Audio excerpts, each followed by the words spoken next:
حضرت سید زین العابدین المعروف شاہ زین کاظمی ایران کے شہر مشاہد میں پیدا ہوئے۔ آپ پیدائشی ولی تھے۔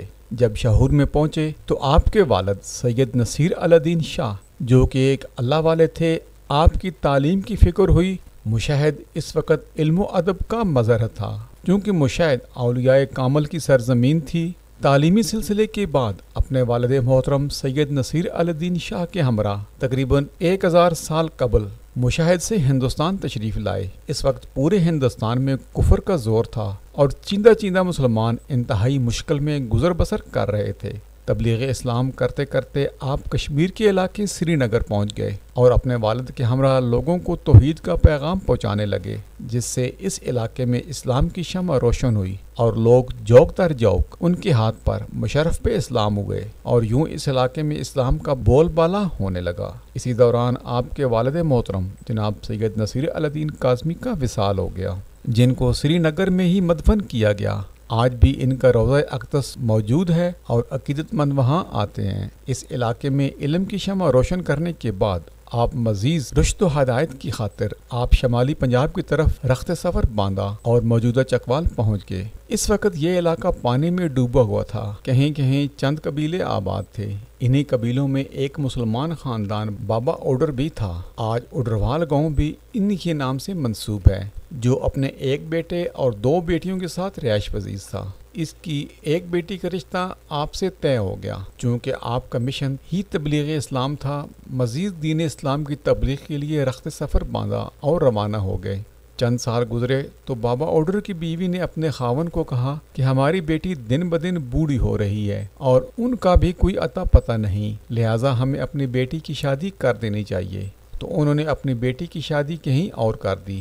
12 سال کے بعد حضرت شاہ زین العابدین جب واپس لوٹے اور صورتحال سے آگاہ ہوئے تو بابا اوڈر سے کہا کہ آپ مجھے چھوٹی بیٹی کا رشتہ دے دیں۔ یہ بات سن کر بابا اوڈر پریشان ہو گیا اور بتایا کہ میری چھوٹی بیٹی تو معذور ہے۔ انہوں نے کہا کہ چنگی ہے۔ پھر دیکھتے ہی دیکھتے وہ تندرست ہو گئیں اور شادی کے بعد ان کا نام بھی مائی چنگی رکھ دیا گیا، جن سے آپ کے 2 بیٹے بھی پیدا ہوئے، جن کی اولادیں آج بھی موجود ہیں۔ جبکہ جس جگہ پر حضرت بابا شاہ زین العابدین نے رہائش اختیار کی تھی، اسی جگہ پر آپ نے یہاں پر ایک کنواں بھی کھدوایا جو کہ عوام کے لیے وقف کر دیا گیا، اور جب حضرت بابا شاہ زین العابدین کا وصال ہوا تو انہیں اسی جگہ پر دفن کر دیا گیا۔ جبکہ کچھ عرصے بعد مائی چنگی کا بھی وصال ہو گیا، ان کو بھی انہی کے ساتھ سپرد خاک کیا گیا۔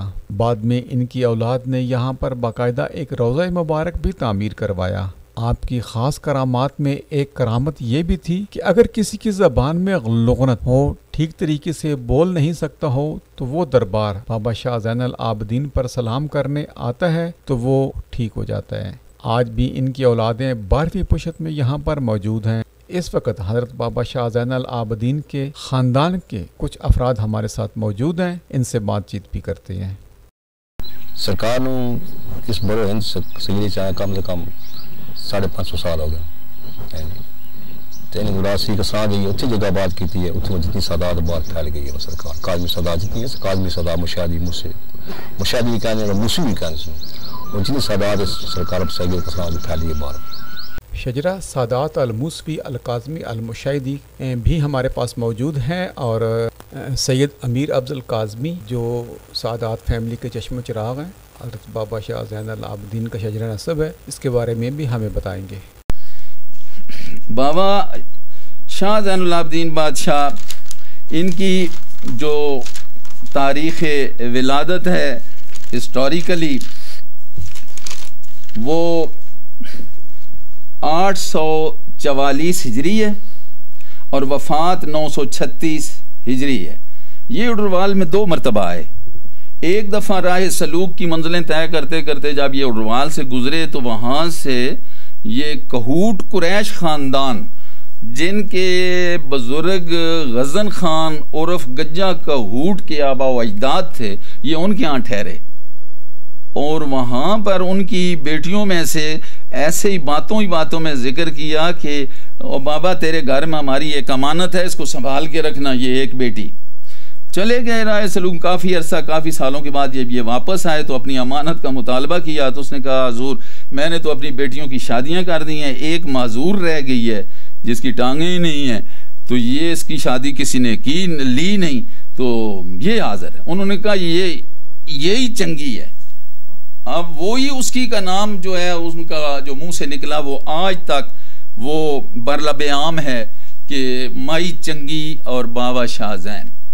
انہی کی اولاد میں سے ان کے بیٹے ہوئے 6 یا 8 یا 9۔ یہ تاریخی طور پہ ایک تضاد ہے۔ سید کسراں جو میں بھی انہی میں سید محمد شاہ جنہوں نے یہ شجرہ 1257 ہجری میں مرتب کیا تھا، وہ انہی کے مطابق جو ان کے نام ہیں وہ میرے پاس بھی موجود ہیں۔ ان میں سے ایک بیٹوں میں سے ایک ان کے بیٹے تھے عبد الحاجی قطب مراد، جن کا مزار کشمیر میں ہے۔